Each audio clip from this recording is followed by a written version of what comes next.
ಕಾಫಿನಾಡು ಚಿಕ್ಕಮಗಳೂರು ಜಿಲ್ಲೆಯಲ್ಲೂ ಚಿನ್ನದ ನಿಕ್ಷೇಪ ಇರೋದ್ರ ಬಗ್ಗೆ ಸಂಶೋಧನೆಗಳಿಂದ ತಿಳಿದು ಬಂದಿದ್ದು ಚಿನ್ನದ ಖಜಾನೆಗಾಗಿ ಶೋಧ ನಡೆಸುವುದಕ್ಕೆ ಸರ್ಕಾರ ಮುಂದಾಗಿದೆ. ಚಿಕ್ಕಮಗಳೂರಿನ ತರೀಕೆರೆಯ ಸುಮಾರು 10,000 ಎಕರೆ ಪ್ರದೇಶದಲ್ಲಿ ಚಿನ್ನದ ನಿಕ್ಷೇಪ ಇದೆಯೇ ಎಂಬ ಕುರಿತು ಕೊಳವೆ ಕೊಯ್ದು ಶೋಧ ಕಾರ್ಯ ನಡೆಸುವುದಕ್ಕೆ ಅನುಮತಿ ನೀಡೋದಕ್ಕೆ ಪರಿಸರ ಇಲಾಖೆ ಚಿಂತನೆ ನಡೆಸಿದ್ದು ಡೀಟೇಲ್ಸ್ ಇಲ್ಲಿದೆ. ಚಿಕ್ಕಮಗಳೂರು ಜಿಲ್ಲೆಯ ತರೀಕೆರೆಯಲ್ಲಿ ರಾಶಿ ಚಿನ್ನ, 10,000 ಎಕರೆಯಲ್ಲಿ ಚಿನ್ನಕ್ಕೆ ಹುಡುಕಾಟ. ಶೋಧ ಕಾರ್ಯಕ್ಕೆ ಅನುಮತಿ ನೀಡಲು ಪರಿಸರ ಇಲಾಖೆ ಚಿಂತನೆ.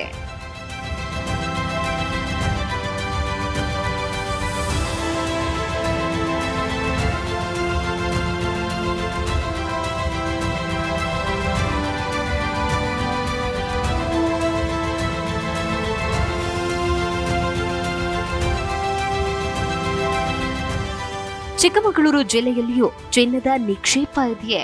ಪಶ್ಚಿಮ ಘಟ್ಟ, ಸಾಲು, ದಟ್ಟ ಅರಣ್ಯ ಸೇರಿದಂತೆ ಜೀವ ವೈವಿಧ್ಯ ಹೊಂದಿರುವ ಕಾಫಿನಾಡಿನಲ್ಲಿ ಚಿನ್ನದ ಖಜಾನೆ ಇದೆಯೇ ಎಂಬ ಕುರಿತು ಶೋಧ ನಡೆಯುವುದು ಬಹುತೇಕ ಖಚಿತವಾಗಿದೆ.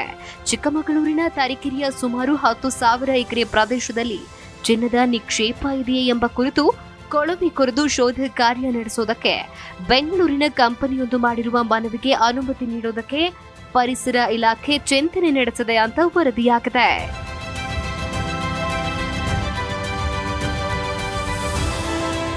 ಶೋಧ ಕಾರ್ಯಕ್ಕೆ ಕಂಪನಿ ಮನವಿ ಮಾಡಿರುವ 10,000 ಎಕರೆ ಪ್ರದೇಶದ ಪೈಕಿ ಚಿರತೆಗಳು, ಕರಡಿಗಳು ಸೇರಿದಂತೆ ಇತರ ಪ್ರಾಣಿಗಳ ನೆಲೆಯಾಗಿರುವ 5,600 ಎಕರೆಯೂ ಒಳಗೊಂಡಿದೆ ಅಂತ ವರದಿಯಾಗಿದೆ.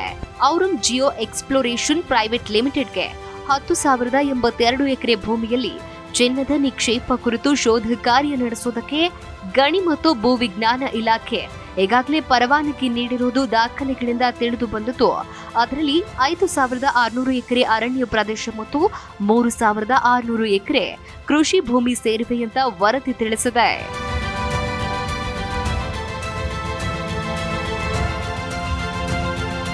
ಇನ್ನು ದಟ್ಟವಾದ ಕಾಡಿನ ಕಾರಣದಿಂದಾಗಿ ಆ ಪ್ರದೇಶದಲ್ಲಿನ ಶಿಲಾಪದರಗಳ ಅಧ್ಯಯನವು ಕಷ್ಟಕರವಾಗಿತ್ತು ಎಂಬುದಾಗಿ ಕಂಪನಿಯು ಸಲ್ಲಿಸಿದ ಮನವಿ ಪತ್ರದಲ್ಲಿ ಉಲ್ಲೇಖಿಸಲಾಗಿದೆ.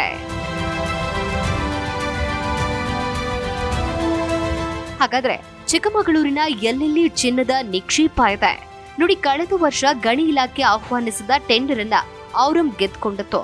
ಹಿಂದಿನ ಸಂಶೋಧನೆಗಳ ಪ್ರಕಾರ ತರೀಕೆರೆಯ ಪ್ರದೇಶಗಳಲ್ಲಿ ಪ್ರತಿ ಟನ್ಗೆ 19 ಗ್ರಾಂನಿಂದ 80 ಗ್ರಾಂವರೆಗೆ ಚಿನ್ನವನ್ನ ಪಡೆಯಬಹುದು ಅಂತ ಹೇಳಲಾಗಿತ್ತು. ಹೊಸೂರಿನ ಸಿಂಗನಮನೆ, ತಂಬಾಡಿಹಳ್ಳಿ, ಗೋಣಿಬೀಡು ಮತ್ತು ಹೊನ್ನುಹಟ್ಟಿಯಲ್ಲಿ ಚಿನ್ನದ ನಿಕ್ಷೇಪ ಇವೆ ಎಂಬುದು ಈ ಹಿಂದಿನ ಶೋಧ ಕಾರ್ಯಗಳಿಗೆ ಸಂಬಂಧಿಸಿದ ದಾಖಲೆಗಳಲ್ಲಿ ಉಲ್ಲೇಖವಾಗಿದೆ ಅಂತ ವರದಿಯಲ್ಲಿ ಪ್ರಸ್ತಾಪಿಸಲಾಗಿದೆ.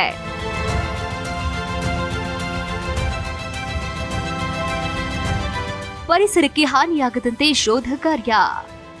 ಹೌದು, ಕಂಪನಿ ಏತನ್ಮಧ್ಯೆ ಚಿನ್ನಕ್ಕಾಗಿ ಶೋಧ ನಡೆಸುವ ವೇಳೆ ಪರಿಸರಕ್ಕೆ ಹಾನಿಯಾಗದಂತೆ ಕಾರ್ಯನಿರ್ವಹಿಸಲಾಗುವುದು ಅಂತ ಕಂಪನಿ ಹೇಳಿಕೊಂಡಿದೆ. ಟ್ರೆಂಚ್ ಮತ್ತು ಡ್ರಿಲ್ಲಿಂಗ್ ಕಾರ್ಯಾಚರಣೆಗಳ ಸಮಯದಲ್ಲಿ ಮಾಲಿನ್ಯವನ್ನು ಕಡಿಮೆ ಮಾಡುವುದಕ್ಕೆ ಕ್ರಮಗಳನ್ನು ತೆಗೆದುಕೊಳ್ಳಲಾಗುತ್ತೆ. ಶೋಧ ಕಾರ್ಯದ ನಂತರ ಎಲ್ಲ ಹೊಂಡಗಳು ಮತ್ತು ಕಂದಕಗಳನ್ನ ಸರಿಯಾಗಿ ಮುಚ್ಚಲಾಗುತ್ತೆ. ಕೊಳವೆಗಳನ್ನ ಕಾಂಕ್ರೀಟ್ ಬಳಸಿ ಮುಚ್ಚಲಾಗುತ್ತೆ. ಇಡೀ ಭೂಮಿಯನ್ನ ಅದರ ಮೂಲ ಸ್ಥಿತಿಗೆ ತರಲಾಗುತ್ತೆ ಅಂತ ಕಂಪನಿ ಭರವಸೆ ನೀಡಿದೆ.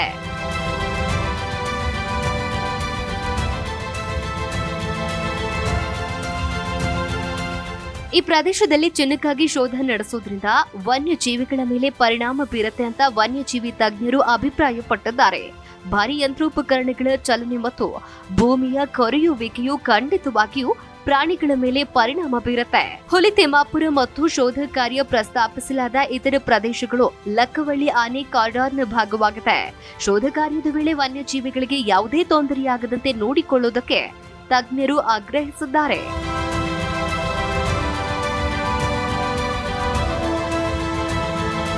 Desk bureau, G Kannada news.